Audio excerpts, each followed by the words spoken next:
नमो नमो सिद्धसाहुरं नमो नमो सिद्धसाहुरं नमो नमो सिद्धसाहुरं चौबीसं तिथरे उसहाई वीर पश्चिमे बंदे सबे सगड़ गढ़ हरे सिद्धे से नमन सामी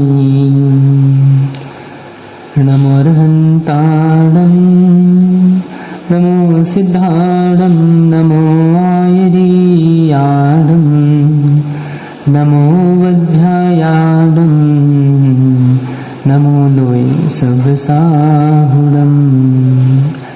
अंतर्तीत सिद्ध परमेश्वरी भगवान की, वर्तमान शासन नायक वर्धमान स्वामी की, 1008 मूलनायक भगवान श्री आदिनाथ पार्श्वनाथ स्वामी की, परम पूजनीय 108 आचार्य भगवान श्री गुणभद्र स्वामी की, परम पूजनीय दीक्षा शिक्षा प्रदाता आचार्य भगवान गुरु 108 विशुद्ध सागर जी महाराज जी की, सिद्धांत शास्त्र की, आस्तिक सागर जी महाराज की जय।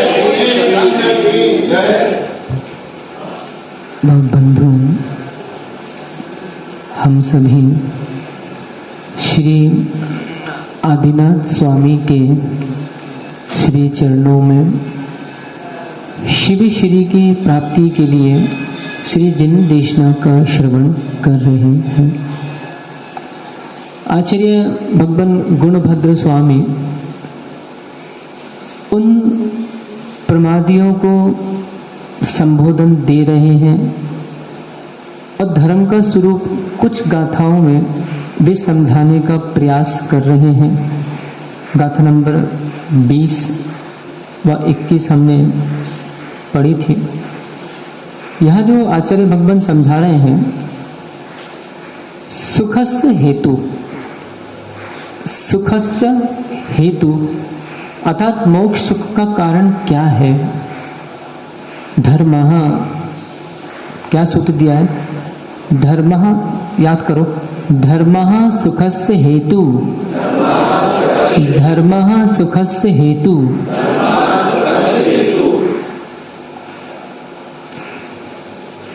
धर्म मोक्ष का कारण कहा गया।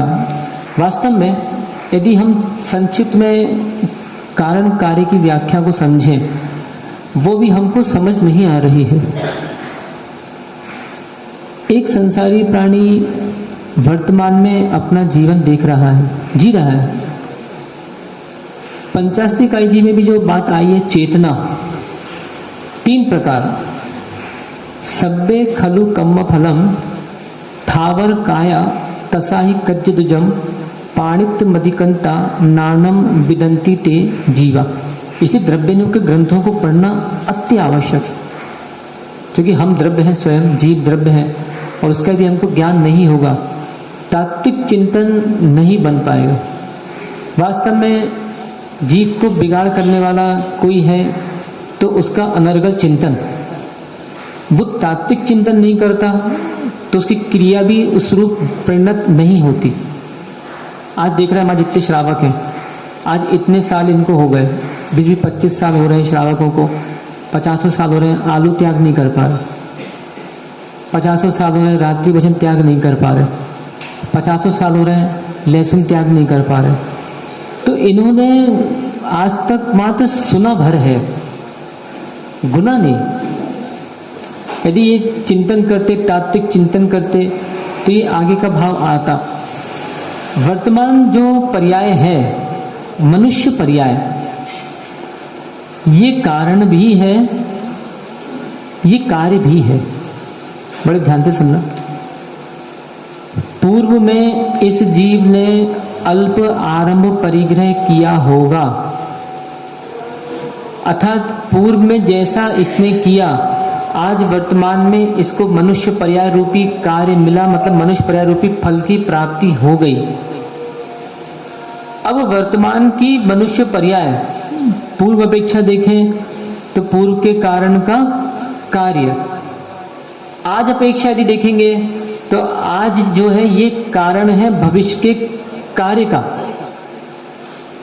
इसे शास्त्रों में जो आत्मीमांसा ग्रंथ है देवागम स्तोत्र, उसमें जो बात आई है प्राग अभाव, प्रध्वंस अभाव, अत्यंत अभाव, अन्योन अभाव, ये 4 प्रकार के अभाव लिखे हैं। यदि हम इन चारों का चिंतन करेंगे तो जीव का जीवन बदलने में देर नहीं लगेगी। यदि हम चेतनाओं का चिंतन करेंगे जीव का जीवन बदलने में देर नहीं लगेगी। कितने अनुयायी ऐसा जो पेड़ बनना चाहते हैं, मुझे बताना। कितने अनुयायी ऐसा है जो इस 5 इंद्रिय मनुष्य पर्याय को प्राप्त करने के बाद पेड़ बनना चाहते हैं। ये मत सोच लेना, तो बहुत लोग की धारणा कभी कभी बन जाती है। ऊपर देखते ना आकाश में चिड़िया उड़ती है, तो कुछ ऐसे जो रहते हैं अज्ञानी, वो धारणा बना लेते हैं कि काश मैं चिड़िया होता तो आकाश में स्वतंत्र उड़ता रहता। अभी उसे ये नहीं पता वो चिड़िया उड़ते कब दिखती है, बाकी समय क्या होता है। और यदि तूने इतना चिंतन तो कर लिया कि काश में चिड़िया होता, आकाश में उड़ता रहता, और उसी में कहीं बिजली गिरती, कहीं तो एक तार पे बैठ के करंट लगता, फिर मर जाता, उसका चिंतन क्या। बहुत से ऐसा धारणा बनाने वाले जीव हैं, जब वृक्षों को देखते तो धारणा बनती है काश हम भी एक वृक्ष होते तो कहीं कोने में खड़े रहते, ये दुनिया की झंझट सब खत्म हो जाती। इसके आगे का भी तू चिंतन बना कि एक कुल्हाड़ी मार के तुझे मारने कोई आता तो। और बड़े बड़े वृक्ष, अभी कुछ दिन पुरानी बात है, ज़्यादा पुरानी बात नहीं है, जिला पन्ना में इटवा और पन्ना के बीच में एक बहुत बड़ा वृक्ष था, धराशायी हो गया। वो बाढ़ आई, पूरा धराशायी हो गया। क्या हुआ उसका? कुछ लोग की ऐसी भी धारणा रहती है कि अच्छा है, समुद्र वगैरह देखा तो उनकी धारणा बन जाती है कि चलो काश हम भी पानी होते, अच्छे समुद्रों में रहते, कहाँ ये भ्रमण कर रहे हैं। पर उसी समुद्र में कोई व्यक्ति नहाने गया और उसने हाथ पांव मारे तो पीड़ा होती है कि नहीं होती। तो यहाँ ये कह रहे हैं सब्बे खलु कम्म फलम थावर खाया, अर्थात स्थावर जीव कर्म फल को भोग रहे हैं, कर्म फल चेतना को भोग रहे हैं। अब बेचारे कुछ करना भी चाहें कर नहीं सकते, सोचना भी चाहें मन नहीं है, सोच नहीं सकते। पर फिर भी इतने क्रूर होते हैं ये भी। वृक्ष को भी आप कम मत समझना। एक वृक्ष होते नरभक्षी, कभी मोबाइल में डाल के देखना, आदमी को खा जाते हैं वृक्ष। ऐसे नरभक्षी वृक्ष भी रहते हैं, इनके पास जो अपनी इनकी जड़ें जाएंगी और आदमी को पकड़ के खा जाएंगी। पुराणों में भी उदाहरण आता है कि ऐसे ऐसे वृक्ष हुए जिन्होंने सोने चांदी को पकड़ लिया, जड़ रहती है ना, जड़ में पकड़ लेते, इतनी आसक्ति इनकी रहती है। तो देखो सीधी बात है कि कोई भी व्यक्ति मनुष्य बनने के बाद मुझे लगता है पेड़ बनने की तो निदान नहीं करेगा, और करेगा भी तो उसको ये चिंतन बता दिया मैंने। एक छोटा सा जो भावना लोगों की रहती है कि हम भी स्वतंत्र जीवन जिए, बहुत से लोगों की भावना है। स्वतंत्र जीवन जीना आज के समय में सम्यक नहीं है। आज के समय में तो परतंत्र जीवन ही जीना पड़ेगा। आज साधु स्वतंत्र है कि परतंत्र? एक छोटा सा प्रश्न है हमारा आपसे। साधु स्वतंत्र है कि परतंत्र है कि स्वच्छंद है? पुनः ये 3 शब्द है हमारे पास, स्वतंत्र है, परतंत्र है कि स्वच्छंद है? कौन है? स्वच्छंद तो नहीं है साधु, क्योंकि स्वच्छंद वो कहलाता है जो अपनी मनमानी करता है, आगम के विरुद्ध, गुरु के विरुद्ध, शास्त्र के विरुद्ध, देव के विरुद्ध, ये स्वच्छंद प्रवृत्ति वाले लोग कहलाते हैं। अच्छा, आपने देखा, कल ही आपने देखा होगा कि आचार्य महाराज का आशीर्वाद आया तो अपन ने क्या किया, अनुमति ली कि भाई चातुर्मास करना है। और आपकी अनुमति देखें, ऐसा नहीं है, आज आचार्य महाराज भी इतने बड़े आचार्य हो गए, लगभग 150-200 पंचकलायक प्रतिष्ठाएं हो गई, 50-60 करीब मुझे लगता है आचार्य जी के 150-200 के लगभग ग्रंथ हो गए, वो भी आगमिक ग्रंथों पे देशनाएं बड़े बड़े। हम आपको स्वयं बताएं, जब हम सागर 2009 की बात बता रहे हैं, उसके बाद अशोकनगर में पहुंचे थे, सागर चातुर्मास हुआ था 2011 का, उज्जैन चातुर्मास के बाद। उज्जैन का चातुर्मास हुआ था 2010 में, पंचायती मंदिर में हुआ था। इसके बाद आचार्य महाराज का चातुर्मास रहा था 2011 का सागर में। दोपहर में 2-2:30 बजे प्रवचन प्रारंभ होते थे समयसार जी के, और 5 बजे तक लगातार 2.5 घंटे समयसार चलता था, पिन ऑफ साइलेंस। और समयसार बोलना इतना आसान नहीं है। एक बार क्रियाकांडों की चर्चाएं हम कर सकते हैं, पर आत्मा की चर्चा करना, वो भी लगातार 2-2.5 घंटा, इतना आसान नहीं है। तो ये चर्चाएं कर रहे थे, तो इस समय बात ये आ रही है। और दूसरा, लगभग 10 राज्यों में भ्रमण कर चुके अभी तक। अभी भी आचार्य महाराज का पंचकलायक प्रतिष्ठा होने के बाद बड़ौद, जो कि NCR दिल्ली कहलाता है, दिल्ली से लगभग मुझे लगता है बड़ौद 40-50 किलोमीटर होगा संभावित, आप लोग को ज़्यादा अच्छे से पता होगा। हाँ, वहीं पे जहाँ भी है, तो आचार्य महाराज का इस वर्ष का विशद वर्षा योग चातुर्मास बड़ौद में निश्चित हुआ है, तो अभी बड़ौद उनको चातुर्मास करना है। अच्छा, हमने देखा है, लेकिन शिष्यों में शिष्य वही कहलाता है जिसमें गुरु के थोड़े बहुत सिम्टम्स दिखें, लक्षण दिखना चाहिए।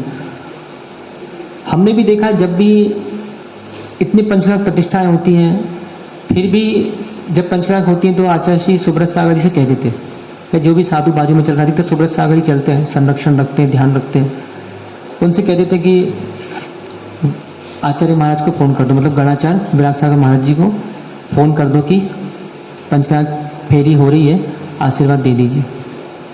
चातुर्मास भी होता है, तो चातुर्मास में भी आज इतना बड़े होने के बाद भी अपने जो भी चातुर्मास के लोग आते हैं, जैसे कल यहाँ पे आए, कटनी वाले आए, तो आने के बाद भी नहीं, पहले महाराज का आशीर्वाद लेके आओ।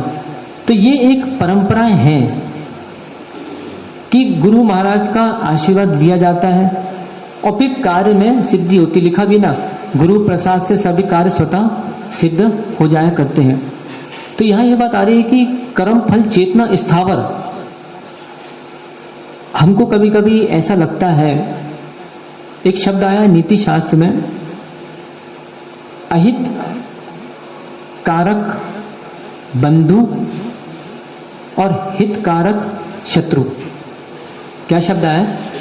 अहित कारक बंधु और हितकारक शत्रु। अब किसी ने कहा, शाम का समय था, 7 बज रही थी, किसी ने कहा पिक्की भाई चले यार पान खाने चलते हैं। ये कौन है? एक कह रहा है कि चल यार पान खाने चलते हैं, और दूसरा कह रहा है कि चल यार मंदिर चलते हैं। और जबकि जो कह रहा है मंदिर चलते हैं वो तुम्हारा शत्रु है। किसकी मानोगे? एक मित्र कह रहा है 7 बजे शाम को कि चलो पान खाने चलते हैं, वो तुम्हारा बंधु है। और एक शत्रु है जिससे तुम्हारी झगड़ा हो गया, जिससे तुम्हारी बहस हो गई, जिससे तुम्हें पसंद नहीं है, वो तुमसे कह रहा है 7 बजे कि चलो यार मंदिर चलते हैं, भक्तामर जी का दीप प्रज्वलन होना है या आरती होना है, तो चलो अपन वहां चलते हैं। किसकी बात मानोगे? शत्रु की कि मित्र की? बोलो बोलो। अरे हम नहीं कह रहे, ये तो आचार्य सोमदेव स्वामी नीति वाक्यामृतों में प्रश्न स्वयं खड़े कर रहे हैं कि किसकी बात मानोगे आप उस समय? मित्र की मानोगे तो वो तुम्हें डुबाने ले जा रहा है। शत्रु की मानोगे तो तुम मानी हो, शत्रु की मान नहीं सकते। किसकी मानोगे? तो उस समय एक सम्यक दृष्टि जीव ये चिंतन करेगा कि ठीक है, ये मेरा बंधु तो है, पर मुझे ले कहाँ ले जा रहा है ये? पान खिलाने। कहाँ ले जा रहा है ये? मुझे पान खिलाने। अहितकारक। शाम को 7 बजे कुल्ला करके नमोकार का पाठ करना चाहिए, और शाम को तो शास्त्रों में उल्लेख है कि पानी भी नहीं पी सकते, पान कैसे खा सकते? विचारणीय विषय है। तो वो क्या करेगा कि नहीं, ये भले ही मेरा मित्र है, परंतु ये मुझे क्या कह रहा है कि पान खाने चलो। नहीं, अहितकारक मित्र है वो। और एक जो मुझसे कह रहा है चलो मंदिर चलो, अभिषेक करने, अभिषेक क्या, आरती करने चलो, या सुबह कर अभिषेक करने करो। भले ही मैं उससे झगड़ लिया मैंने उससे, पर वो मेरे लिए कौन है? हितकारक शत्रु है। शत्रु है, पर मेरे लिए क्या है? हितोपदेश, हित का उपदेश दे रहा है। अर्थात जो मेरा हितकारक शत्रु है वो ही मेरा पक्का बंधु है। ठीक है, आचार्यों की श्रृंखला तो देखो आप। बीच में आपको दृष्टांत दें हम, जब गोवर्धन स्वामी जब विहार कर रहे थे, उन्होंने एक बालक को देखा, उस पत्थर, एक के ऊपर एक पत्थर वो जमा रहा था। तो उन्होंने पूछा बालक से, तुम कौन हो? कहता है मैं ब्राह्मण सोम शर्मा जी और सोमश्री का मेरी माँ का नाम है। क्या तुम्हारे माता पिता से मैं मिल सकता हूँ? महाराज बोले हाँ। चले गए उसके घर, बोले ये है मेरे माता पिता। उन्होंने अपने ज्ञान से जान लिया था कि ये लड़का जो पत्थर जमा रहा है ये अंतिम शुद्ध केवली भद्रबाहु होगा। गोवर्धन स्वामी ने ये उस बालक को देखकर जान लिया था। वो उसके पिताजी के पास गए और उनसे सोम शर्मा पिताजी से कहा कि सुनो, आपके बच्चे को हम ले जाना चाहते हैं और अध्ययन कराना चाहते हैं। तो बताओ उनने क्या किया होगा? तुम होते तो क्या करते अरुण कुमार? दे देते, हाँ, मुंह से की मन से। आज बिल्ले देखो ना, एक जगह की बात है, एक जगह क्या हुआ, एक लड़का था 10th 11th क्लास में होगा वो, और उसका पूरा मन था कि महाराज जी, हमको बोलता था महाराज जी बस आपका गमन हो तो मुझे अब अध्ययन आदि नहीं करना है, और मैं लोकाचार की किताबें पुस्तकें पढ़ के पागल थोड़ा होना है मुझे। मैं जैन धर्म में पैदा हुआ और मुझे जैन कुलाचार को जानकर अपना कल्याण करना है, ऐसी उसने भावना रखी। अच्छा, उसका चिंतन बहुत अच्छा लगा। हमने एक दिन उससे पूछा कि देखो भाई, आगे केस लंचन करना पड़ेगा। तो क्या बोलता है मालूम है? अरे महाराज जी, 2 घंटे के कष्ट के लिए हम पूरा जीवन बर्बाद कर दें, ऐसा चिंतन। तो हमको लगा कि हाँ, लड़के में दम है, बैरागी है। तो जैसे उसको पता पड़ा कि उसकी मम्मी को जब खबर लगी कि ये लड़का धीरे से महाराज के साथ में जाने का विचार बना रहा है, उसकी माँ उठा के उसको कहाँ ले गई? मामा के घर। और जब तक दोबारा नहीं रहे, जब तक महाराज का नगर से बिहार नहीं हो गया। तो ऐसा नहीं किया उन्होंने। जब वो महाराज के मन में भाव आया कि यही अंतिम शुद्ध केवली भद्रबाहु होगा, जब उन्होंने कहा तो उन्होंने कहा ठीक है, आप ले जाइए, अध्ययन कराइए, पढ़ाइए। महाराज ले गए, अध्ययन कराया, पढ़ाया, लिखाया। उसने भी अपनी बड़ी मेहनत से गुरु दीक्षा, गुरु शिक्षा का उपकार माना, और उसके बाद पढ़ते लिखते वो बाद में ब्रह्मचारी दीक्षा आदि ले ली होगी। फिर जब उसने पढ़ लिख लिया तो अब गोवर्धन आचार्य ने कहा कि अब तुम अपने घर जाओ। अब इतना पढ़ने के बाद वैराग्य के भाव तो थे ही, अध्ययन कर लिया था, तत्व का बोध हो चुका था कि वास्तव में भेद विज्ञान हो रहा था कि वास्तव में है क्या। जब वो घर गया तो उसने अपने माता पिता से दीक्षा की अनुमति मांगी कि मैं भी दीक्षा लेकर इस देह को त्याग कर अपना कल्याण करना चाहता हूँ। आज की माँ होती तो बोलती अभी तो छोटा है, चल, तूने देखा ही क्या है, तो क्या दिखाना है उसको। उस माँ से मेरा थोड़ा सा प्रश्न है कि तुम्हें क्या दिखाना चाहती है उसको। जो स्वयं देख के अपन भ्रष्ट हो गए, वो भ्रष्टों के कारण दिखाना चाहते हैं, पैसे में लीन कराना चाहते हैं। अभी तूने दुनिया नहीं देखी तो वही तो नहीं दिखाना। मैं उन माताओं से बात कर रहा हूँ जो बहुत रागी माताएं होती हैं, स्वयं डूबे और बच्चों को डुबाए। उन माँ से चर्चा कर रहे हैं, उन पिताओं से चर्चा हो रही है कि बेटा अभी तूने देखा क्या है। उस माँ से प्रश्न, तूने क्या देखा है, अभी तू तो बता। हाथ पे हाथ रखकर तूने 2 मिनट ध्यान किया नहीं आज तक, भेद विज्ञान तुझको है नहीं आज तक, तो तू किसको क्या दिखाना चाह रही है। ये एक मोह की बात होती है कि हम तो डूबेंगे सनम, तुम्हें भी ले डूबेंगे, वो वाली चर्चाएं हैं। तो देखो ये भद्रबाहु का दृष्टांत देख के हम समझें इन बातों को। हम दुखों को समझ रहे हैं। दुखी हो तुम? दुख है थोड़ा बहुत जीवन में? दुख है, दुख है थोड़ा बहुत है दुख।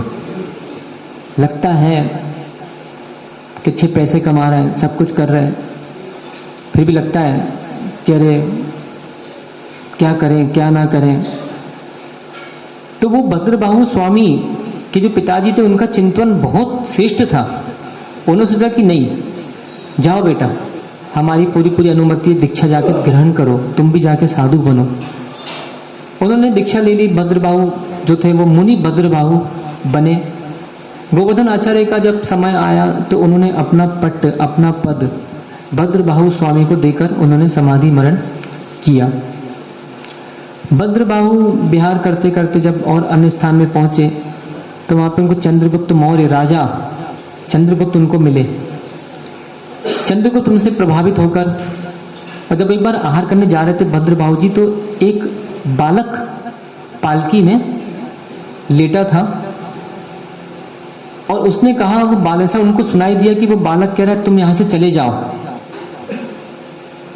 तो उन्होंने अपने ज्ञान से ये बोध कर लिया कि ये बालक कह रहा है तुम यहां से चले जाओ, मतलब अब 12 वर्ष का अकाल पड़ने वाला है। और उन्होंने सब संघों को शिक्षा दे दी कि भाई अब आप लोग यहाँ पे सीधा सीधा आप लोग दक्षिण की ओर चले जाओ, क्योंकि उनके साथ कितने साधु थे मालूम है आपको? 12,000।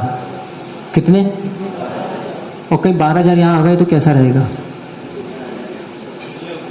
कहीं 12,000 साधु इस धर्मशाला में आ गए तो कैसा रहेगा? कुछ लोग सिर पकड़ेंगे, अरे बाप रे, अब कहाँ से इनको देखें, कहाँ से इनका ध्यान रखें। कुछ लोग उत्साहित होंगे कि धन्य हो गए हमारी आंखें जो इन 12,000 साधुओं को हमने देखा।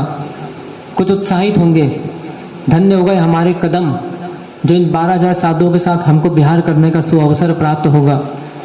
कुछ प्रसन्न होंगे, उनके हाथ धन्य होंगे कि धन्य 12,000 साधु, उनको आहार देने का सौभाग्य मिलेगा। और कुछ होंगे, अरे चिंतन तो करो, आप आंख बंद करके 1 मिनट सोचो तो कि इस सिंघई मंदिर के सर पे 12,000 साधु विचरण कर रहे हैं। एक अद्भुत दृश्य। तो उस समय भद्रबाहु के साथ 12,000 साधु थे और एक तरफ पुराण में आता है 24,000 साधु थे। अब सोचो, मुझे कभी कभी आश्चर्य लगता है कि उन 12,000 साधु कैसे रहते होंगे। अकंपनाचार्य आचार्य, नाम भी देखो कितना चुन के रखा था, अकंपन। उनका नाम क्या था? अकंपन। आग तक लगा दी फिर भी एक कंपन तक नहीं किया। वे चाहते तो 4 साधु को आदेश कर देते, उठा के पटक दो इसको। फिर बलि राजा को 4 के 4 एक ही पटक देते उठा के कि साधु को उपसर्ग करते हो। पर जो नाम था वैसे ही काम था, जैसा नाम था वैसे ही काम था। अब अपना नाम का योगेंद्र, नाम क्या है अपना? योगेंद्र। योगियों में इंद्र, योगियों में इंद्र। तो तुम सामयिक क्या करो, हे भोगेंद्र बन जा योगेंद्र। मैं भी भोगियों में इंद्र हूं, मुझे एक दिन योगियों में इंद्र बनना है। अपन अपने नाम की सामयिक करें। अनेकों सबके बहुत सारे अनेकों नाम है जिसके अपने नामों की ही सामयिक कर ले तो उनका अपने आप अपन क्या हो रहा है, अपना जो आज मस्तिष्क में ठंडापन नहीं आ रहा, जो इसका मैं मूल उद्देश्य समझ रहा हूं, श्रावकों के बीच में चाहे साधुओं के बीच में कोई भी हो, ये चिंतन नहीं कर रहे। ये सामयिक नहीं कर रहे। बात ये कि अपन क्रियाओं में उलझ गए, ठीक है, मैं समझता हूँ देव पूजा श्रावक का प्रथम कर्तव्य है, गुरु उपासना श्रावक का द्वितीय कर्तव्य है, पर श्रावकों को थोड़ा सा हाथ पे हाथ रखकर शाम को आधे घंटे बैठने की बहुत आवश्यकता है। अब ये मत बोलना कि महाराज जी बैठते तो ध्यान नहीं लगता, तो बैठो, तो प्रारंभ तो करो, सोचो तो, चिंतन तो करो, पर इसके लिए संभाव होना बहुत आवश्यक है। यदि संभाव नहीं होगा तो सामयिक में आनंद नहीं आएगा। समता भाव ही सामयिक है, समता भाव ही सामयिक है। यदि किसी का किसी से झगड़ा है, उसकी सामयिक होना असंभव तो नहीं है, कठिनता होगी। किसी का किसी से झगड़ा हो गया, उसकी सामयिक होने में कठिनता होगी। किसी को कोई व्यक्ति पसंद नहीं है, चाहे पड़ोसी हो चाहे तुम्हारे घर का हो, उसको देख के तुमको चिढ़ छूट रही है, उसको देख के उससे दूर भागने का मन कर रहा है, उससे देखकर उसके प्रति अश्रद्धा आ रहा है, उसको देखकर उसको मारने का मन कर रहा है, सामयिक नहीं होगी। और सामयिक नहीं होगी तो समता नहीं आएगी, और समता नहीं होगी तो सामयिक नहीं होगी। दोनों एक दूसरे के पूरक हैं, ध्यान रखना। विधि निषेध दोनों एक प्रकार से है। तो पहले हमको क्या करना पड़ेगा? संभाव रखना होगा। तो वो भद्रबाहु स्वामी जो थे, उन्होंने साधुओं को आदेश दिया कि अब आप लोग दक्षिण की ओर चलिए। और वो मुनिराज, वो आचार्य भद्रबाहु स्वामी श्रवण बेलगोला जी, गोमतेश्वर जी पहुंचे। जो लोग गए होंगे उनको पता होगा, चंद्रगिरी पर्वत पर उनकी गुफा है, खड़े नहीं हो सकते उस गुफा में।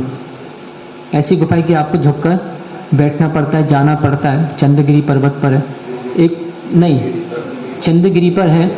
विंध्यगिरी पर भगवान बाहुबली का जिन बिंब है, और चंद्रगिरी पर भगवान का, जहाँ से वो उसने धनुष बाण मारा था, तो भगवान की मूर्ति प्रकट हुई थी, बनाया था उसने बाद में। तो उस समय जब भद्रबाहु स्वामी वहाँ पहुँचे, चंद्रगुप्त मौर्य प्रशंसा के पात्र हैं, मुनि चंद्रगुप्त, उनसे दीक्षा ली। कौन थे? चंद्रगुप्त और उनके गुरु भद्रबाहु। और कौन था? बाकी सब तो विशाखाचार्य के संघ के सानिध्य में वे सबके सब दक्षिण, सारे साधुओं को उन्होंने दक्षिण भेज दिया। और भद्रबाहु जी ने सोचा कि अब हम यहीं पे अपना अंतिम समय, अंतिम समाधि हम यहाँ पे करना चाहते हैं। चंद्रगुप्त ने बोला कि हम आपकी सेवा करेंगे। और चंद्रगुप्त मुनिराज ने उनकी सेवा करी।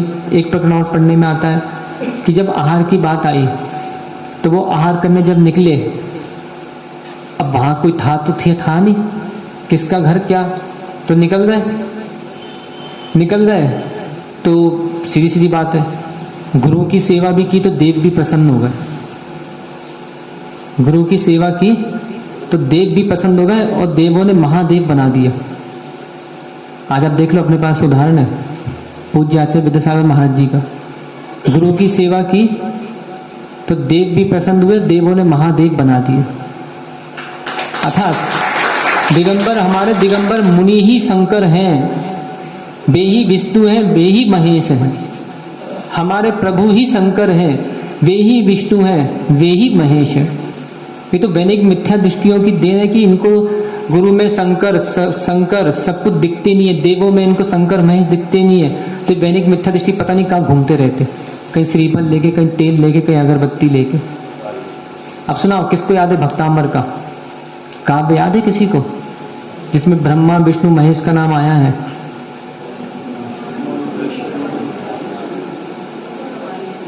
याद करो, मुझे बता देना, अभी याद आ जाए तो। नहीं तो इसमें तो आता ही मेरी भावना में, जिसने राग द्वेष का मादिक जीते सब जग जान लिया, सब जीवों को मोक्ष मार्ग का निष्प्रय हो उपदेश दिया। बुद्ध, वीर, जिन, हरि, हर, ब्रह्मा, चाहे कोई भी हो, या उनको, तो इनमें कोई भी हो जिनने ऐसा उपदेश दिया है, राग द्वेष आदि से रहित का जिसने उपदेश दिया, चाहे जिन आदि कोई भी हो। तो उस समय भद्रबाहु स्वामी जी जब बाहर रुके थे, चंद्रगुप्त जब आहार करने गए, तो देवों को भी लगा कि बताओ ये भक्त ये गुरु की भक्ति कर रहा है, इसके लिए सेवा करेंगे ही करेंगे। आज ये मूर्ति चमत्कार करती है क्या? ये तो एक इंद्री पत्थर है, स्थावर है, ये क्या चमत्कार करेगी? आज बहुत से भक्त बोलते हैं कि ये अतिशयकारी मूर्ति है। तो अतिशयकारी मूर्ति है तो एक को ही अतिशय क्यों दिख रहा है, सबको क्यों नहीं दिख रहा? किसी को आदिनाथ पर अतिशय है, कोई कहता है ऊपर वासुपूज्य की अतिशयकारी है, कोई कहता है भगवान पार्श्वनाथ अतिशयकारी है, कोई कहता है वो आदिनाथ अतिशयकारी है, तो किसी ने पंचपार्वती को अतिशयकारी बना दिया। हर प्रत्येक दिन बिंब के अधिष्ठाता देव होते हैं, और जैसे भक्त भगवान की भक्ति करता है तो उसके भगवान की भक्ति को देखकर देव आदि प्रसन्न होकर उसके ऊपर चमत्कार आदि उसकी इष्ट कार्यों की सिद्धि करते हैं। ये हम समझ नहीं पाते। हम मंदिर में भी आके छल कपट करते हैं, हम गुरु भक्ति में भी छल कपट करते हैं, हम प्रभु भक्ति में भी छल कपट करते हैं, इसलिए कोई भी चमत्कार नहीं हो रहा, दुख और मिलते जा रहा है। ये प्रमाण है। तो चंद्रगुप्त स्वामी ने जब गुरु भक्ति में आगे रहे तो देवों ने सोचा नगरी बसा दी, चलो महाराज का आहार कराएंगे। संघों में भी ये व्यवस्थाएं रहती हैं। शिष्यगण जो गुरुओं की अच्छी भक्ति करते हैं तो समाज के 4 लोग देखते हैं चलो महाराज अच्छी भक्ति कर रहे हैं, महाराज अच्छी सेवा कर रहे हैं, अब महाराज की सेवा हम भी करेंगे। कभी कभी बड़ा संघ होता है तो बड़े संघों में ये व्यवस्थाएं रहती है, साधु साधु का आहार कराने जाते हैं। अब आप देखो कितनी बड़ी बात, अपने 5 मूर्तियां, निष्प्रह सागर महाराज, निश्चल सागर महाराज, निराग सागर महाराज, ओंकार सागर महाराज, और एक नाम याद नहीं आ रहा, निर्भीक सागर महाराज, जो कि अभी सौम्य सागर महाराज अभी सिर्फ कहाँ पे थे, जिनका अभी जिंतूर में, सभी महाराज बराबर आहार कराने जाते थे उनके। तो इस संघों में भी व्यवस्थाएं रहती हैं। जब कोई बहुत तीव्रता आ गई, बहुत अस्वस्थता आ गई आदि आदि, पर कभी कभी क्या होता है, साधु भी कितने ही आहार करा लें, पर उस जिसके आहार कराना है उसने यदि असाधा बांधी है, उसका यदि लाभ अंतराय कर्म का उदय है, तो कितने ही कुछ कर लो अंतराय आना ही है। हम तो बता ना, हमारे संघ में महाराज जी थे, श्वेश सागर जी महाराज, एक हमारे संघ की बहुत अद्भुत विभूति जिसको हम कहें, महाराज खंडेलवाल समाज के हैं और दुर्ग के कहलाते हैं। अच्छे साधक, बहुत श्रेष्ठ साधक है। हम भी उनके साथ में लगभग हमको भी 6, 7, 8, 10 साल रहने का अवसर मिला संघ में। अच्छे साधु, अभी संभावित छत्तीसगढ़ या अभी वहाँ जा रहे हैं, हजारीबाग सुना है हमने। तो वो महाराज को एक बार 2010 की बात थी, उनके अंतराय 7 अंतराय हो गए थे गर्मी के दिनों में। कितने? 7। अब अंतराय काफ़ी हो रहे थे। अब आचार्य महाराज बोले कि हम ब्रह्मचारी थे, अपने लाडगंज वाले आदित्य सागर वो भी ब्रह्मचारी थे। सुब्रत सागर जी महाराज वो उनकी बैच के मुनि बन चुके थे वो। तो पहले सुब्रत सागर महाराज की दीक्षा हुई थी, सबसे बड़े, सोलापुर महाराष्ट्र के कहलाते थे, सीए हैं। उसके बाद सुब्रत सागर जी महाराज जो कि अपने आरोन के कहलाते हैं, उन्हीं के सगे भाई निस्सिम सागर जी महाराज कहलाते हैं। आचार्य श्री के संग में जिनकी दीक्षा मुझे लगता है रामटेक में हुई थी, निस्सिम सागर महाराज की हुई थी दीक्षा, रामटेक में हुई थी। हाँ, उनकी दीक्षा जितने नाम वाले सब अपने कमल पवन भैया वगैरह जो ईश्वरी के थे, ये सब निर्लोभ सागर, ये सब नाम है। तो निस्सिम सागर के सगे भाई। दूसरा श्वेश सागर जी महाराज जो कि जिनकी दीक्षा लगभग हमको लगता है अच्छे घर में ही रहकर उन्होंने 8-10 साल साधना की, अच्छे साधक थे वो। तो क्या हुआ कि वहाँ पे उनका जब अंतराय हुआ तो आचार्य जी ने बोला कि यार सुब्रत सागर तुम जाके आज आहार कराओ और भैया जी ले जाना, मतलब हमको बोले कि तुम भी इनके साथ जाओ, अच्छे शोधन करो। और ठीक है जी आचार्य। ये संघ में भी नियम रहता है कभी कभी, क्योंकि हम आचार्य जी के साथ ही जाया करते थे। तो आचार्य जी को समझता था कि नहीं आज तुम हमें छोड़ो, आज तुम हमको छोड़ के इनके साथ जाओ, हमारी कोई चिंता की बात नहीं है, इनकी चिंता ज़्यादा है हमको। तो उन्होंने, हम लोग गए, सुब्रत सागर थे, हम थे, और आदित्य सागर जो थे लाडगंज वाले, ये ब्रह्मचारी थे, हमारी संघ के साथ दीक्षा हुई थी। हमसे महाराज 2 बड़े गुरु कहलाते थे, इनका घर का नाम ही गुरु था, गुरु, अच्छे गुरु बन गए। अच्छा, इनकी कहानी भी बड़ी विचित्र है। ये क्या करते थे, आचार्य महाराज जब बोर्डिंग में थे तो ये क्या करते थे, बाहर छोड़ के और सीधा निकल जाया करते थे। तो एक दिन बोर्डिंग के बाहर, जबलपुर बोर्डिंग के बाहर बैठ के इनने दो बातें सुन ली ज्ञान की, और दो बातें सुनी कि भाई बाहर क्या अंदर क्या, सीधा स्टेज पे ही आ गए सीधा सीधा। ऐसी उनकी प्रज्ञा बड़ी, बाकी कोई विश्वास नहीं करता था कि ये साधु कैसे बन जाएंगे। आज बहुत संघ की उनके द्वारा महती धर्म पर भावना हो रही है। जिन्होंने हेड़ के कन्नड़ आदि सीख लिया, प्राचीन शिलालेख वगैरह पढ़ने में उनकी एक बहुत वृद्धि, बहुत महती उनकी बुद्धि है। प्राकृत के हमारे संघ के सबसे अच्छे ज्ञानी, और कहा जाए तो हमको प्राकृत सिखाने वाले हमारे प्राकृत के गुरु भी आदित्य सागर महाराज हैं। उनसे हमने भीलवाड़ा में आचार्य महाराज से प्रार्थना रखी थी कि हम प्राकृत सीखना चाहते हैं और आप आशीर्वाद दीजिए कि महाराज से हम प्राकृत सीखें। देखिए सीधी बात है, मानी कभी सीख नहीं सकता। जिसको सीखना है उसको झुकना पड़ेगा, चाहे बच्चा क्यों ना हो। तो वो हमारे गुरु भाई थे, फिर भी चटाई लेकर अपनी रहल लेकर उनने कहा महाराज 2 बजे आ जाना, ये पहुंच गए। उनने कहा 1:30 बजे आ जाना, ये पहुंच गए। पहुंच के उनकी, अच्छा ऐसा नहीं है कि हमारे गुरु भाई थे तो उनकी जय नहीं बोलेंगे। उन्होंने हमको पढ़ा रहे हैं तो हमारे कौन है वो, शिक्षा गुरु। संघ में व्यवस्थाएं रहती है, एक साधु दूसरे साधुओं को पढ़ाते हैं। आचार्य महाराज के आशीर्वाद से जिनकी जो योग्यता है, लगता है कि माते पढ़ाएंगे, पढ़ा नहीं देंगे। मात ये पढ़ाएंगे, और सीधे सीधे आदेश भी होता है कि सुनो आधी घंटे का समय दे रहे हैं, काय के लिए, ये पन्नों की बातें करना, यहाँ वहाँ की बातें करने के लिए तुम दोनों को एक साथ नहीं बैठाया गया है। हमारी अनुमति किंचित भी नहीं है। मात्र आपको दिया जा रहा है, आप मात्र अध्ययन कराओगे, बाकी संघस्थ चर्चाएं, साधुओं की चर्चाएं, इसके लिए आपको पूर्ण निषेध रहेगा। तो कुछ अनुशासन रहता है। तो उस समय हम लोग गए आहार कराने, छत्तीसगढ़ के आसपास की बात थी। जाम की सब्जी हमको महाराज को देना था। इतनी सी सब्जी हम लोगों ने इतनी बड़ी प्लेटों में ली, इतनी बड़ी प्लेटों में इतनी सी सब्जी हमने ली। महाराज ने पहले शोधन किया, सुब्रत सागर महाराज ने, फिर हमने उसका शोधन किया।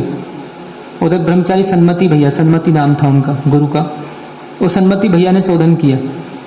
और महाराज को जैसी अंजलि में दी, अंतराय हो गया। अब इसमें क्या करें? कुछ ऐसे मूर्ख होते हैं समाजों में, जब कोई साधु के अंतराय हो जाते हैं तो उनके साथ में जो आहार कराने जाते हैं, तो कुछ ऐसे अज्ञानी मूर्ख होते हैं, इनकी बुद्धि पता नहीं, धर्मात्मा होने के बाद भी आदमी की बुद्धि फिर जाती है। मुझे बड़ा आश्चर्य लगता है कभी कभी। हाँ, तो उन्होंने क्या किया, वो श्रावक, जैसे माना कि किसी की बुद्धि फिर गई और कोई साधु को आहार देने, माना सोनू भाई जा रहा है बराबर आहार देने, तो कहो सोनू को बोल दे कि क्यों, कितने अंतराय हो गए महाराज के, तुम्हें शर्म नहीं आती? तुम मेरे बाप, तुम चलते धोती पहन के, तुम्हें मना किसने किया है? तुम्हारा काम तो बिजू का जैसा हो गया। वो देखा ना, खेत में लगा रहता है ऐसे हाथ फैला के, मटका टांग के, ना खाता है और ना खाने देता है। तो ना तो तुम साधु के साथ आहार देने जाते हो, और कुछ जाता है तो उसको तुम गालियां भी देते हो। तो स्वयं जाओ ना, किसने मना किया? एक बार एक छोटा सा दृष्टांत भी आपको, इंदौर का बात है। चतुर्मास के बाद संभावित जैसे ठंड आती है तो शरीर में कुछ ऐसी असाता है, पता नहीं क्या है, खांसी प्रारंभ हो जाती है। लगभग 4 साल से ऐसा हो रहा है, 1-1.5 महीने अच्छी खांसी चलती है। इंदौर में रात्रि में खांसी होती थी। एक आदमी, महाराज जी आपको खांसी बहुत चल रही है और आप कल दवा ले लेना, ठीक? इतना बोल के वो भाई साहब चले गए। दूसरे दिन मिलते थे, कब? उसी समय, फिर रात को आ गए। महाराज जी आपसे कहा था दवा ले लेना, आपने ली कि नहीं ली? मैंने कहा अच्छा आदमी है, कुछ नहीं, तुम साधु समता की मूर्ति होते हैं, साधु क्या करें, कोई तलवार भी मार दे तो भैया बने ही इसलिए। तो एक दिन वो 2-4 दिन बाद दोपहर में मिल गया वो। तो हम संग में पढ़ने जा रहे थे या क्लास में, तो एकदम से मिला। तो पहले मैं उसको बोला, इधर इधर इधर, मैंने कहा तू प्रतिदिन रात को आता है, तू ये तो बोल जाता है महाराज जी दवा ले लेना, तू ये तो बता दे दवा रखी कहाँ है? चौका में तो हम उठा के ले लें। मैं तुम्हें शर्म नहीं आती कि साधु को ऐसी बातें करते हो कि माँ जी दवा ले लेना। साधु अपने हाथ से हार लेते हैं क्या? अरे ये तो तुम्हारा कर्तव्य है, तुमको समझ में आ गया साधु बीमार है, चलो भैया। आज ही हम जंगल गए थे तो चर्चा छिड़ी थी, इनसे अखिलेश पंडित से चर्चा हो रही थी। एक लड़का मिला रास्ते में तो किसी ने बोला महाराज जी ये आंखों का दांतों का डॉक्टर है, जैन है। कौन है? दांतों का डॉक्टर है। अब जो भी था तो हमने बोला यार पता डॉक्टरों को भी दया नहीं आती, ये दुनिया के अजैनों मिथ्या दृष्टियों को देखते रहते। और कहीं साधु नगर में आए तो इनके मन में भाव नहीं आता कि चलो साधु के कमरे में जाके हाथ जोड़ के पूछ ले कि महाराज जी आपके लिए कोई हमारे लायक सेवा। मतलब हम अपने कुल का ही ध्यान नहीं रख रहे। तो देखिए आप लोग की यदि बच्चे डॉक्टर हो या रिश्तेदार कोई हो तो उनको ये समाचार देना, कभी नगर में साधु आते हो, त्यागी वृंद आते हो, भले उनको कोई रोग नहीं है पर एक औपचारिकता रहती है। घर में भी जो बच्चे उदास हो जाते हैं ना, वो बच्चे अपनी भली दादी बैठी है, समझ में आ रहा है कि दादी को कोई रोग नहीं है, पर फिर भी बच्चों का क्या कर्तव्य है? हाथ जोड़ें और पूछें दादी जी स्वास्थ्य ठीक है आपका? संघों में भी शिष्य पूरी क्रिया रहती है। शिष्यगण भक्तियों के बाद अपने गुरुओं से पूछते हैं कि आपका आहार, आपने तो सुना ही होगा, शिष्यगण साधु संघ आते हैं, उसमें पूछा जाता है गुरुओं से आपके स्वास्थ्य वगैरह आहार विहार सब ठीक? तो गुरु महाराज भी आशीर्वाद दे के हाँ ठीक। तो ये एक औपचारिकताएं रहती हैं। यदि हम ये सब पूछेंगे नहीं, हम उदास हो जाएंगे, तो तुमको भी बूढ़े होना है अभी कुछ दिनों बाद, तुमसे भी कोई नहीं पूछेगा। कर्म कहेगा जब तुमने क्रियाएं नहीं करी तुम्हारे साथ कौन क्रिया करेगा? तो इसलिए फिर क्या हुआ, तो महाराज को जब सब्जी दी तो महाराज को भी अंतराय आ गया। अब उसमें साधु क्या करे? तो इसलिए एक बात हमेशा ध्यान रखना, कभी साधु को अंतराय आ जाए तो किसी के ऊपर आरोप मत दो। ये हमारे बहुत से लोग जो मुंह फट होते ना, तो शुद्ध हिंदी यहाँ से बैठ के शुद्ध हिंदी में बातें करते हैं, हमको ज़्यादा लाग लपेट नहीं आती, शास्त्रीय भाषा जितनी उतनी सिखा देते। कुछ मुंह फट होते ना, उनको बोलने में आ जाता है काय अंतराय करा दो तुमने महाराज को। यदि उसे अंतराय कराना होता तो वो पहले गिलास की रोटी में धीरे से बाल तोड़ता और नमक जैसे डालते ना, धीरे से बाल डाल के महाराज जी लीजिए। साधु का कोई अंतराय कराने कभी नहीं जाता। उद्यान राजा की भी कथा सुनो आप। जब माना कि उसको भी महाराज को उल्टी हो गई तो उद्यान राजा ने भी क्या कहा, अपने आप से साफ किया। और नहीं तो कहीं माना महाराज कहीं चौके में गए, उल्टी हो गई, तो पता चला दूसरे श्रावक जो देने गए आहार देने, उनने कहा उनके ऊपर आरोप मार दिया, तुमने महाराज को क्या खिला दिया, उल्टी करा दी महाराज को। उसे उल्टी करानी होती तो उसके यहाँ तो अनेक साधुओं के हार हो गए, उनको उल्टी क्यों नहीं आई? विचारणीय विषय है। कोई महिला ने कभी कोई बीच में गिलास दे दिया या कुछ कर दिया तो उसके ऊपर सब लोग चढ़ मत जाओ, उसके ऊपर बरसो नहीं कि काहे तुमने शोधन नहीं करो, तुमने जो नहीं करो, तुमने वो नहीं करो। अब बेचारे वैसी अंतराय हो गया चौके में, वैसी दुख का माहौल है। क्योंकि देखें एक साधु बीमार होता है, एक साधु का अंतराय होता है, हमारी समाज दुखी होती है। और दुखी ना हो तो सम्यक दृष्टि नहीं है। क्योंकि क्या लिखा है, मैत्री प्रमोद कारुण्य माध्यस्थान सत्सत गुणादि क्लिश माना विनयेषु। फिर उसका अपाय विचय धर्म ध्यान कहाँ गया? तो देखो वैसी दुख का माहौल है, वैसी शोक का माहौल है। चौके में महाराज बैठ गए, बिना पानी लिए अंतराय हुए, उल्टी हो गई, चक्कर आ गए, जो भी बात आ गई। अब तुम पता चला कि वैसी माहौल खराब हो गया, अब बेचारा तुम वो अम्मा को पकड़ लिया तुमने, या किसी बच्चे को पकड़ लिया, उसको डांटने लग गए। तो नहीं, कह दो कोई बात नहीं, आज आपने असावधानी से आहार दिया है, कल हड़बड़ी नहीं करना और धीरे धीरे आहार देना। इसलिए देखो बहुत से श्रावक क्या होते हैं, कभी कभी तमतमा जाते हैं। इसी जो व्यवस्थाएं बनाई जाती हैं चौकों में साधुओं को बचाने के लिए, वो इसलिए बनाई जाती हैं कि श्रावक अविवेक करते हैं और भीड़ भड़का लगा के बस देना भर है। पर देखो ये है कि साधु को दे तो दिया हड़बड़ी में, और जब अंतराय होता है ना तो 2 दिन का कैसे वेदना होती है वो फिर सहने के बाद ही पता पड़ती है। तो ये हमेशा ध्यान रखें कि कोई किसी को जबरदस्ती अंतराय कराता नहीं है। और कुछ ऐसे भी कमेंटेटर आते हैं जो बाहर खड़े होकर कमेंट्री करते हैं, तो उन कमेंटेटरों से कहना है तुम बाहर खड़े कमेंट्री मत करो, ये कोई क्रिकेट का मैच आईपीएल नहीं चल रहा है यहाँ पे कि तुमको बाहर एक डब्बे में बैठा दिया माइक लेके तुम कमेंट्री मारो। सीधा अंदर आ जाओ, धोती पहन के अच्छे से हार दो, कुछ कमेंट्री करेंगे, अरे ये नहीं ये करो, अरे ये नहीं ये करो। तो भैया मेरे तुम स्वयं आके कर लो ना। शादी में तो कमेंट्री नहीं करी थी कि नहीं ऐसे बैठो, हाँ चलो माला डालो इसके ऊपर गले में, तुम तो स्वयं जाके बैठ गए थे वहां पे माला डलवाने के लिए, तब तो कमेंट्री नहीं करी थी तुमने। भोग में बिल्कुल कमेंट्री नहीं चलती, और योग में जब कई शुभ कार्य होते वहां पे बाहर खड़े होकर कमेंट्री देते। कुछ ऐसे महारथी भी होते हैं, जैसे विधान अनुष्ठान होंगे तो धोती पहन के स्वयं अभिषेक पूजा करने नहीं आएंगे, शर्ट पहन खड़े होकर बाहर खड़े होकर अपनी सेखी भगाड़ते हैं, कमेंट्री मारेंगे। तो थोड़ा सा अपन शरीर से बड़े हो रहे हैं तो हमारा विचार है अपन थोड़ा बुद्धि से भी बड़े होने का प्रयास करें, स्वयं कार्यों में लीनता लाएं, स्वयं कार्यों में श्रेष्ठ हों। तो वो महाराज का बस समाप्त कर रहे हैं, तो वो महाराज को वहाँ पे अंतराय आ गया, क्या करते? कुछ नहीं, महाराज लौट के आ गए, अब कितना कर्तव्य है, चलो भाई इनकी सेवा करो। अब सेवा किया, फिर दूसरे दिन पुनः आहार के लिए हुआ। तो वो भद्रबाहु स्वामी की जो चर्चा अपन कर रहे थे, भद्रबाहु स्वामी जब वो अपने घर की अनुमति लेने गए, आदि चंद्रगुप्त मुनि के लिए देवों ने चौका लगा दिया, बस्ती बसा दी। महाराज गए, चंद्रगुप्त मुनि ने आहार किया, आहार करके जब लौटे तो उनने बोला अरे हमारा कमंडल तो वहीं छूट गया, कमंडल तो ले आए।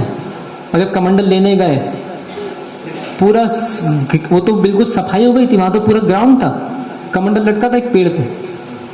तो बोले अरे ये कैसे हो गया, अभी तो मैं यहाँ पे आहार करके गया हूँ थोड़ी देर पहले ही। तो जब वापस आए पता पड़ा, बताया कि भैया आपकी गुरु भक्ति देखकर, आपका समर्पण श्रद्धा देखकर देवों ने आपके लिए चौका लगाया था, और देवों ने मनुष्य आदि रूप को धारण करके आपको आहार दिए थे। फिर उन्होंने जो भी प्रायश्चित आदि भी किए, क्योंकि देवों से आहार नहीं ले सकते। और बाकी बाद में फिर भद्रबाहु स्वामी वहाँ पे उन्होंने उत्कृष्ट समाधि करी, चंद्रगुप्त मौर्य ने भी अपना श्रेष्ठता से जो भी आगे किया। तो इस प्रकार से ऐसे ऐसे महारथी हुए जिन्होंने कितनी भी आपत्ति आई पर धर्म को उन्होंने नहीं छोड़ा। आचार्य महाराज यहाँ पे यही समझा रहे हैं, धर्म सुखस्य हेतु, धर्म सुख का कारण है, स्वकार्य से अपने सुख रूप का विराधक ना, सुख का विराधक नहीं है। कुछ लोग को बड़ा बुरा लगता है, मुझे आश्चर्य लगता है, कुछ लोग से कहो धर्म, जैसे कभी कभी कुछ पत्नियां अपने पति से कहती है स्वामी धर्म कर लो, चल चुप रह अपना काम कर, मुझे सिखाती है, जबकि वो तो धर्म ही तो सिखा रही है, इसमें वही तो लिखा है धर्म सुख का कारण है। वो तो तुम्हारा सुख ही तो देख रही है, वो तुम्हारे लिए कोई दुख की बात होना कर रही है। तुमको यदि किसी व्यक्ति ने सुबह 4 बजे 5 बजे उठा दिया कि चलो भैया 5 बजे उठ के महाराज के साथ जंगल चले जाओ, तो पता चला कुछ ऐसे भी बच्चे मम्मियाँ उठाएं तो कहो मम्मियों को ही नाराज हो जाए मम्मियों से। तो यहाँ पे आदमी सुख की तो बात कर रहा है, तस्मात सुख भंगी भिया, अर्थात वर्तमान सुख समाप्ति के भय से त्वम धर्म से विमुखा माभू। कितनी बड़ी बात ये पंक्ति जो लिख दी है। देखो गुणभद्र स्वामी का ये जो ग्रंथ है आत्मानुशासन, क्या पूरी वासना तो हम यहाँ पे सिंगई मंदिर में इसकी नहीं कर पाएंगे, पर ये ग्रंथ इस मंदिर का ही है, आप लोग देख लो यहीं पे रखा है। अभी 20वीं गाथा चल रही है और कितनी होगी तो वो अपन देखेंगे, पर जितनी बचेगी पीछे की गाथाएं जितनी बचेंगी, जितने श्रावकों ने इसको सुना है उनसे हमारे एक, इसको आप आदेश मानो, आदेश दे नहीं सकते, आजकल आदमी मानता नहीं है, इतना मक्कार हो गया। इसको हमारी प्रार्थना मानो, कुछ भी करो, इसको पढ़ना अवश्य, इसको पढ़ के भले आप लोग पालन करो नहीं करो, पर इतना जरूर देखना कि आचार्य गुणभद्र स्वामी कितनी करुणा से भरे हुए थे। आगे बहुत सी गाथाएं उन्होंने, खासकर ये ग्रंथ श्रमणों के लिए है, इसमें इन्होंने श्रमणों को बचाने का प्रयास किया है, अर्थात श्रमणों के लिए चारित्र, श्रमणों का ज्ञान, श्रमणों का सम्यक दर्शन बचा रहे, उसके लिए बहुत संबोधन दिया है। लेकिन क्या लिखा है, तुम धर्म से विमुखा माभू, क्या कह रहे हैं, सुख भंगी भैया, थोड़े से सुख के लिए, ये इंद्रिय सुख के लिए, तू धर्मस्य, रत्नत्रय के धर्म से, रत्नत्र रूप धर्म के विपरीत विमुख माभू, रत्नत्रय धर्म के विमुख मत हो। अर्थात ऐसा लगता है जैसे उस समय गुणभद्र स्वामी के सामने कुछ ऐसे मुनि होंगे जो रत्नत्र से विमुख होना चाह रहे होंगे, तो या विमुख हो चुके होंगे, तो उन्होंने उस करुणा बुद्धि से विचार करके कि कहीं ऐसी स्थितियां आगे आने वाले साधुओं के साथ ना हो, तो उन्होंने सीधी सीधी प्राकृत की, संस्कृत की आदि गाथाएं छंद बनाकर शास्त्र में उल्लेख कर दिया। क्योंकि कभी कुछ बातें समझाने से समझ में नहीं आती, कुछ बातें ग्रंथों को पढ़ने से बहुत जल्दी अंदर चली जाती है, चित्रों को देखने से बहुत जल्दी अंदर चली जाती है। तो शाम को समय बहुत अल्प है और हम अपनी जो भी हमारी नकारात्मक सोच, जो भी हमारी नकारात्मक क्रियाएं हैं, उसको छोड़कर हम सकारात्मक मन, सकारात्मक वचन, जिसको कहते हैं सम्यक वचन या मनोगुप्ति, वचन गुप्ति और काय गुप्ति का पालन करें, इससे जीव रक्षा हो और अवश्य निर्वाण की प्राप्ति हो सके। रक्षा करो जीव की रक्षा करो, जीव की रक्षा करो जीव की रक्षा करो। यदि नहीं की रक्षा जीव की तो चलती रहेगी दुकान कर्म अजीब की। भगवान श्री आदिनाथ स्वामी की।